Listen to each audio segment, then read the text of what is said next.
Mis amados hermanos, familia, amigos, por favor sean todos bienvenidos a la lectura de las Escrituras versículo a versículo. Como bien sabe, estamos empezando una nueva temporada. Vamos a leer la epístola del apóstol Pablo a los romanos. Pero antes de empezar con la lectura, recordemos que al momento en que Pablo escribe esta carta, él se encuentra en la ciudad de Corinto. Durante su tercer viaje misionero, lo alcanzó el invierno en esta ciudad. Aprovechó su estancia ahí para empezarle a escribir algunas cosas a los creyentes que estaban en aquella ciudad. Él no tenía el gusto de conocerlos personalmente, pero esperaba en Dios tener la oportunidad de irlos a visitar pronto. Así que si usted está listo y teniendo esto en mente, por favor, vaya por su Biblia y ábrala en el libro de los Romanos para que usted y yo empecemos a leer versículo a versículo.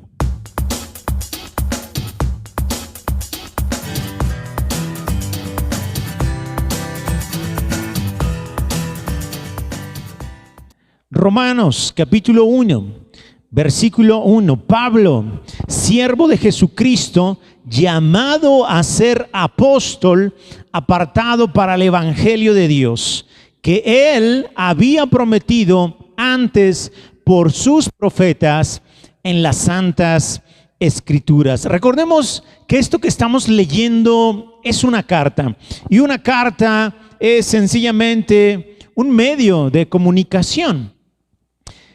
Alguien escribe la carta y alguien recibe la carta. Hay un emisor, hay un receptor, hay un remitente y hay un destinatario.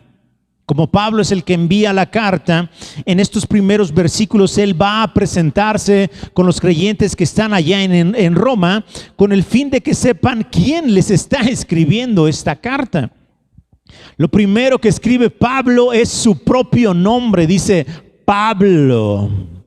Gracias a Dios que usted y yo leímos el libro de los Hechos de los Apóstoles, y esto nos deja clarísimo quién es este personaje. Probablemente si no hubiéramos leído el libro de los Hechos nos estaríamos preguntando quién es Pablo, porque ciertamente Pablo no era uno de los 12 apóstoles. A partir del capítulo 8 en Hechos, Pablo empieza a aparecer en escena. De hecho, en este capítulo, en el capítulo 8, lo conocimos como Saulo de Tarso. Y en ese momento él estaba dando su consentimiento para que asesinaran a Esteban. ¿Se acuerda de Esteban? Era uno de los 7 elegidos para el servicio de las mesas. Más adelante, en el capítulo 9, Pablo tiene un encuentro personal con el Señor Jesucristo, y esto le cambia la vida por completo a Pablo. Después, mire, Pablo, siervo de Jesucristo, llamado a ser apóstol. Me encanta la forma en que Pablo se presenta, porque de alguna manera él, antes de presentarse como apóstol, se está presentando como siervo de Jesucristo. De alguna manera Pablo le está dando más peso o más valor a ser servidor, es decir, alguien que voluntariamente y por amor a Jesús atiende a su llamado. El pastor, el apóstol, el profeta, el maestro, el músico, antes de ser lo que su título dice que son, ellos deben de recordar, o debemos recordar, que somos siervos del Señor. Un siervo es alguien que somete por completo su voluntad a la voluntad de otro. En este caso, nosotros estamos sometiendo nuestra voluntad a la voluntad del Padre. Es decir, la voluntad del Padre siempre tiene que estar por encima de mis anhelos o de mis deseos. Cuando hacemos esto, cuando sometemos nuestra voluntad al Padre, lo que estamos haciendo es quitarle la oportunidad al orgullo y a la arrogancia de que invadan nuestra mente. Al mismo tiempo, hacemos que no tengamos un alto concepto de nosotros, más que el que deberíamos de tener, como Pablo lo dice más adelante en el capítulo 12, versículo número 3. Entonces, ya leímos, Pablo es un siervo de Jesucristo, llamado a ser apóstol, apartado para el evangelio de Dios. En Gálatas 1:15 y 16, Pablo reconoce que él fue apartado desde el vientre de su madre con un propósito específico. Mire, Gálatas 1:15 y 16. Pero cuando agradó a Dios, que me apartó desde el vientre de mi madre y me llamó por su gracia, revelar a su Hijo en mí, para que yo le predicase entre los gentiles, no consulté enseguida con carne y sangre. Entonces Pablo, mire lo que está haciendo. Pablo reconoce que él fue apartado desde el vientre de su madre. Cuando Pablo reconoce eso, significa que no hay méritos propios. Porque Dios nos escoge antes de nacer, antes de que podamos hacer algo, antes de que podamos demostrar nuestras capacidades. Entonces, no somos escogidos, o Pablo en este caso no fue escogido por algo que haya hecho. O en otras palabras, Pablo no fue escogido por sus obras. Imagínense. Si nosotros fuéramos escogidos por nuestras obras, el primero al que Dios hubiera rechazado hubiera sido a Pablo. Era perseguidor de la iglesia. Él asesinaba a los seguidores de Jesús. Daba su consentimiento para que los apedrearan, para que los mataran.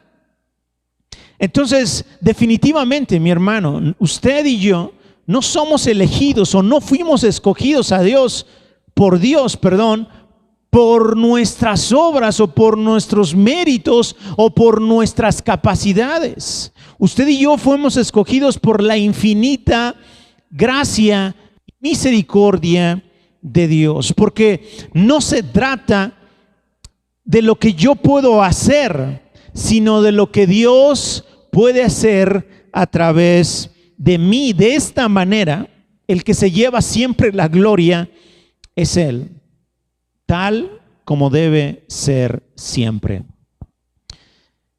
Pablo nos está diciendo que fue apartado, escogido para algo. ¿Para qué? Para el evangelio de Dios. En la lectura de Marcos explicamos lo que significaba evangelio. Evangelio significa buenas nuevas o buenas noticias. Cuando Pablo agrega que este evangelio es de Dios, nos está diciendo que la idea de perdonar los pecados de la humanidad, que la idea de regalarnos salvación y vida eterna, la idea de librarnos de las consecuencias del pecado proviene exclusivamente de Dios. La idea del evangelio de Dios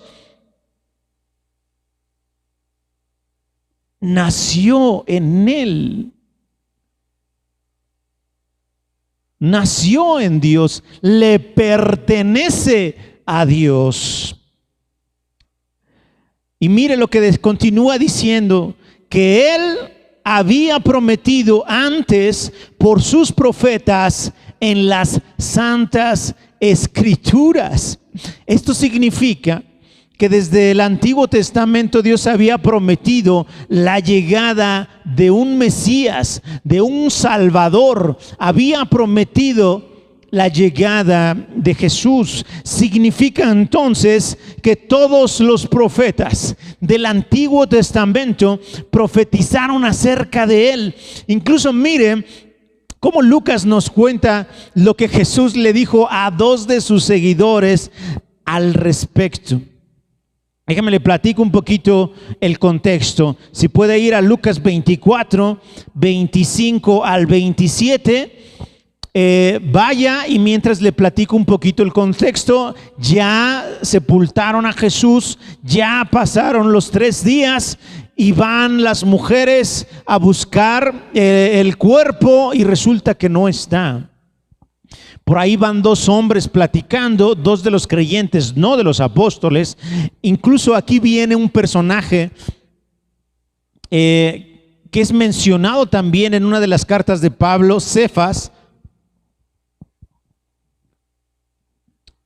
Y mire lo que Jesús les dijo a estos 2 personajes, porque Jesús les preguntó: oigan, ¿y de qué están hablando? ¿De qué platican? Y ellos les empiezan a decir: oye, ¿qué acaso no has escuchado de Jesús el Nazareno? Pero ellos estaban hablando con el mismo Jesús resucitado, pero sus ojos estaban velados. Ellos no podían ver que Él era el Maestro, que Él era Jesús. Entonces, mire, ellos le dicen: oye, ¿no has escuchado acerca de todo lo que ha pasado en los últimos días? Pues ¿dónde te has metido?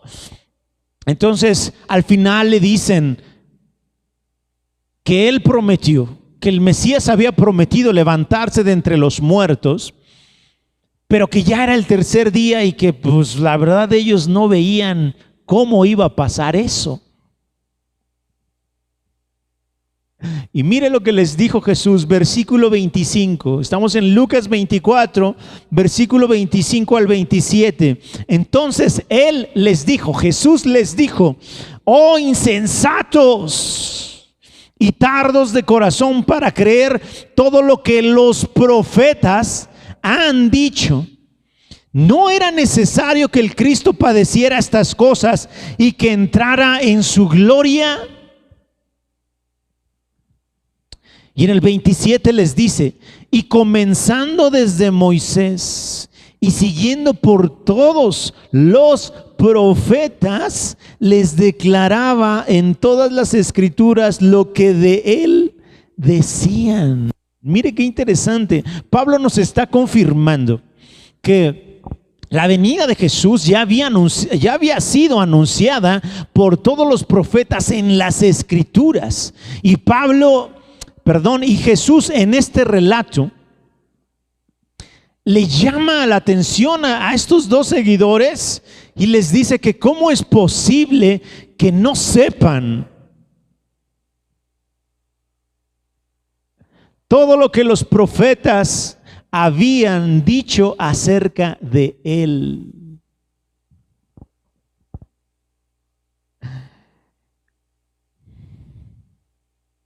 En el verso 27 dice: y comenzando desde Moisés y siguiendo por todos los profetas, les declaraba en todas las escrituras lo que de él decían. Y mire, Moisés fue el que escribió los primeros 5 libros de la Biblia: Génesis, Éxodo, Levítico, Números, Deuteronomio. Desde Génesis entonces, Dios ya había planeado enviar a un Salvador y a un Redentor a causa del pecado del hombre. Mi hermano, si usted está leyendo el Antiguo Testamento, o si piensa leerlo en algún momento, creo que sería muy interesante que empezáramos a buscar qué partes del Antiguo Testamento hablan implícita o explícitamente acerca de Jesús y de todo lo que había de padecer por causa de nosotros.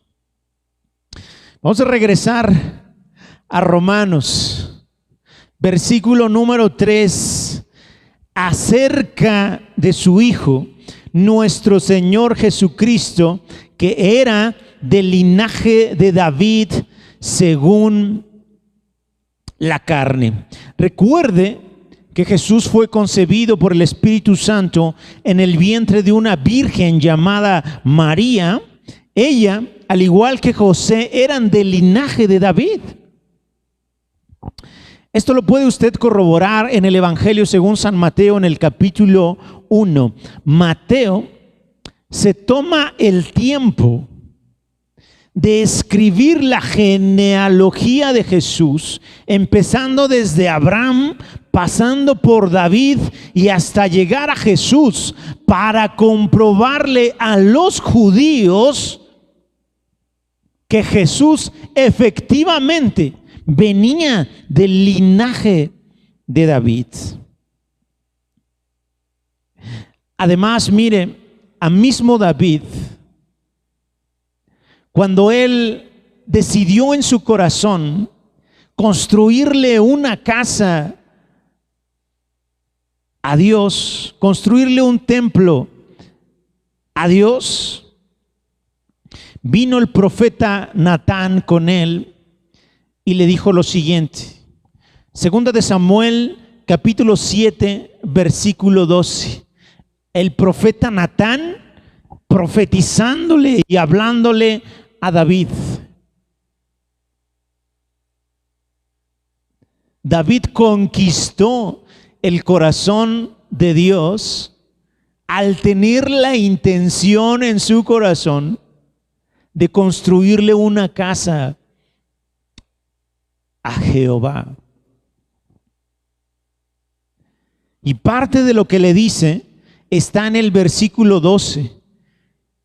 Le dice el profeta Natán a David: y cuando tus días sean cumplidos y duermas con tus padres, yo levantaré después de ti a uno de tu linaje, el cual procederá de tus entrañas, y afirmaré su reino. Mire, estamos corroborando todo lo que Pablo está escribiendo en esta carta. Entonces está diciendo que Jesús vino del linaje de David. Entonces, de alguna manera Pablo nos está dejando claro que Jesús tiene una descendencia según la carne. Él nació como hombre, como usted, como yo. Sin embargo, en sí mismo Jesús tenía otra naturaleza. También era, o es más bien dicho, hijo de Dios. Entonces Pablo nos está mostrando y nos acaba de comprobar que Jesús nació como hombre del linaje de David. Por eso él agrega según la carne. Pero mira el siguiente versículo, versículo 4. Que fue declarado Hijo de Dios con poder según el Espíritu de santidad por la resurrección de entre los muertos. Aún con los prodigios y milagros que Jesús realizó mientras estaba aquí en la tierra, a sus seguidores les quedaban dudas de si Él era el Mesías. Acabamos de leer hace unos momentos en Lucas capítulo 24 cómo estos dos creyentes, seguidores de Jesús, tenían sus dudas de si Jesús era el Mesías, de si Jesús era ese Salvador, ese Redentor que tanto habían esperado los judíos. Sin embargo, fue la resurrección de entre los muertos que disipó todas las dudas respecto a si Jesús era el Hijo de Dios o no. Jesús nace de una virgen, crece inicia su ministerio, hace grandes prodigios y hace grandes milagros, y aún así toda la gente que lo seguía no estaba convencida de que él fuera el maestro. Mucha de la gente que lo siguió, cuando él estaba siendo enjuiciado, gritaron que lo asesinaran. Mucha de la gente que probablemente se alimentó con esas obras milagrosas de Jesús, probablemente también estaba gritando que lo crucificaran, porque no estaban convencidos de que él fuera el Hijo de Dios. Cuando Jesús está siendo crucificado y cuando se rompe el velo en dos, ¿se acuerda lo que dijo ese soldado romano? Verdaderamente, este era Hijo de Dios. Y cuando Jesús resucita, se le presenta a Cefas, se le presenta a los 12, a los 11 ya en ese momento, y después a más de 500 personas. Jesús resucitado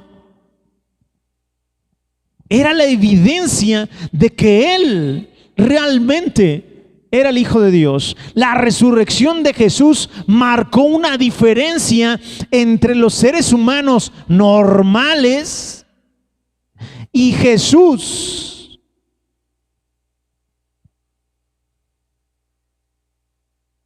Pues él era el Hijo de Dios.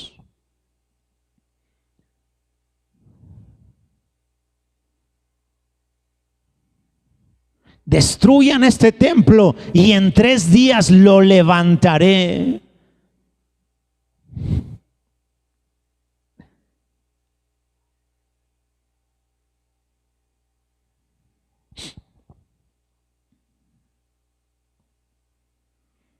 Versículo número 5. Y por quien recibimos la gracia y el apostolado para la obediencia a la fe en todas las naciones por amor de su nombre. Por Jesús resucitado es por quien recibimos la gracia.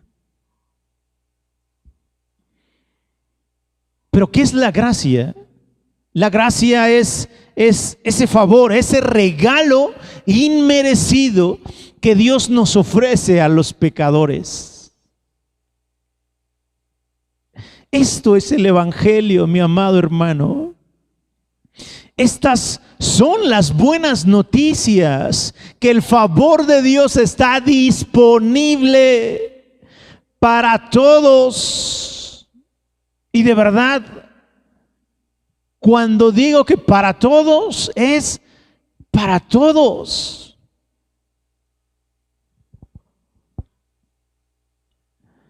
Ahí está el regalo. Ahí está la opción. Es decisión personal tomarlo o dejarlo. Yo le recomiendo hoy, mi amigo, mi hermano, si usted aún no se decide por Jesús, yo le recomiendo que hoy se decida por Él, por Jesús. Mañana no sabemos si estaremos.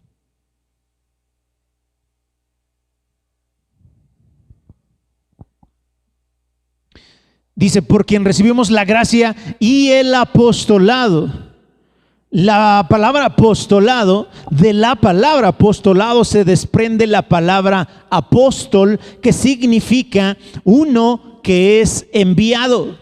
Por lo tanto, si hemos recibido este regalo tan precioso de la salvación, entonces ahora tenemos el privilegio de ser enviados a compartirle este mensaje de esperanza y de salvación a quien no lo conoce, y hacerle saber que ese regalo también está disponible para él.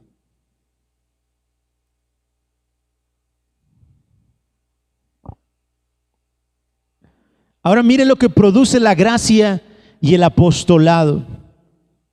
A quienes reciben esto de parte de Dios, produce una obediencia a la fe.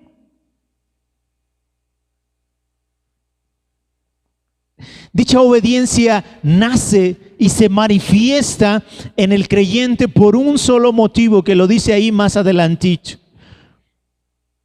por amor de su nombre.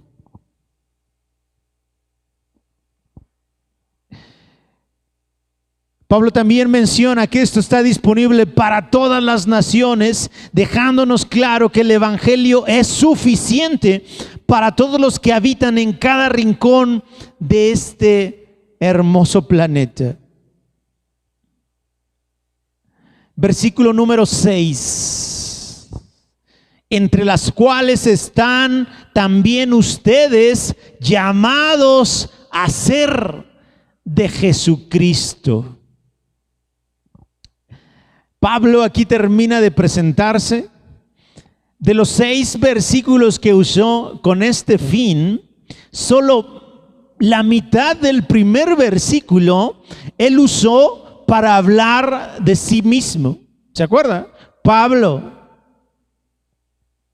siervo de Jesucristo, llamado a ser apóstol.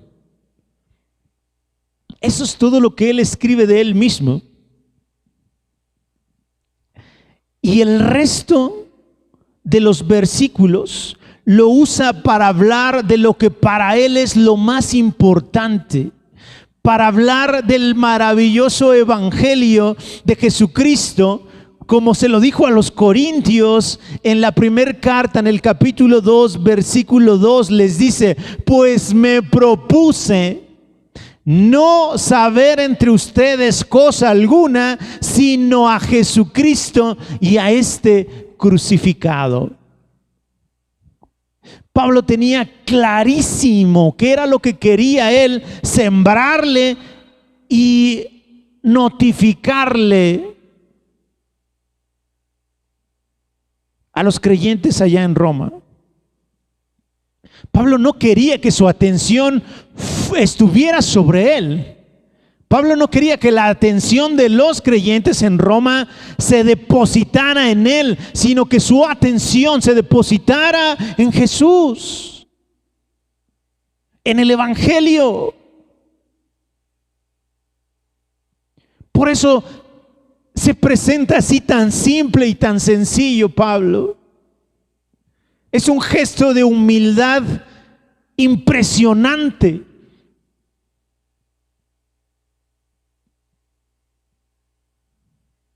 Pablo pudo haberse presentado como el gran apóstol, como aquel que tuvo el privilegio de encontrarse con Jesús resucitado allá en el camino a Damasco. Pero sencillamente se presentó como un siervo de Jesús.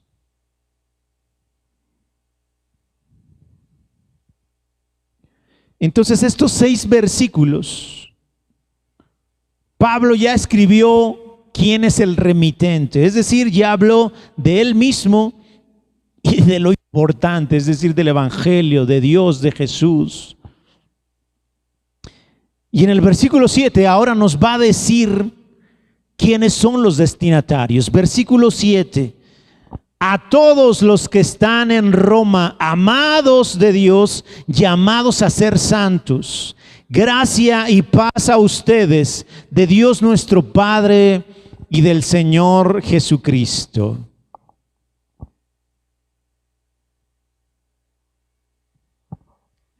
Como ya hemos mencionado, mi hermano, amigos,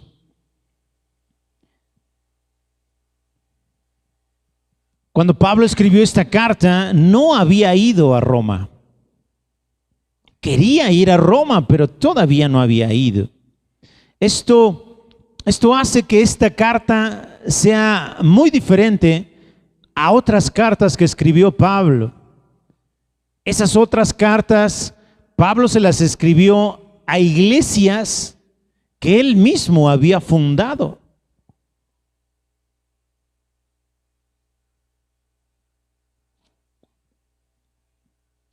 Entonces él no conocía a los creyentes o a los cristianos que habitaban allá en Roma. Conocía a algunos romanos que habían venido y que él había tenido el gusto de conocerlos. Pero personalmente no conocía a la iglesia allá en Roma. Sin embargo, aquí en el versículo 7, él reconocía dos cualidades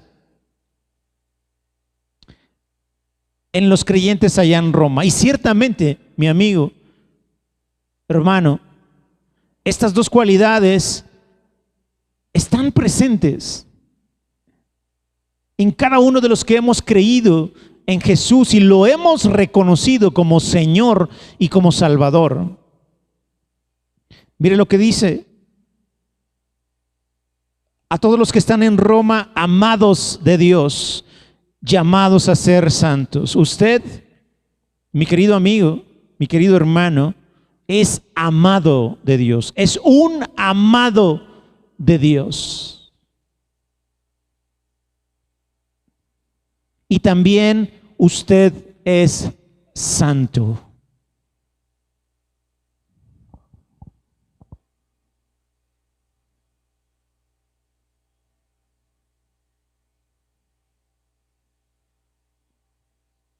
Pero si yo me equivoco, pero si yo peco constantemente, pero si yo no he podido controlar este vicio, pero si yo no he podido alejarme de esta situación pecaminosa.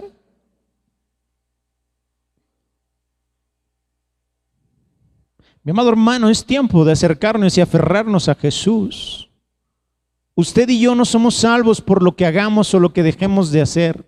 Sin embargo, como acabamos de leer, la gracia provoca en el creyente una obediencia a la fe.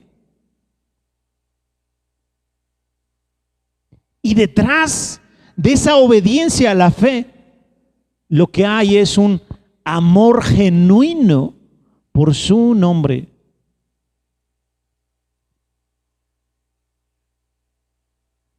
El día de hoy vamos a dejar la lectura hasta aquí. La siguiente semana continuamos con el versículo número 8 en adelante. ¿Le parece si oramos y nos despedimos? Mi amado Padre, te agradezco porque Pablo, en esta sencilla y a la vez compleja presentación que él hace con los creyentes de Roma, nos resume todo lo que significa ser un siervo tuyo, todo lo que significa el evangelio, todo lo que tú hiciste, amado Padre, por amor a la humanidad, y todo lo que el evangelio puede hacer dentro de nosotros. Permítenos atesorar y aferrarnos cada vez más al precioso regalo que nos hiciste a través de Jesucristo, y que podamos corresponderte por amor a tu nombre. Muchísimas gracias. Amén y amén.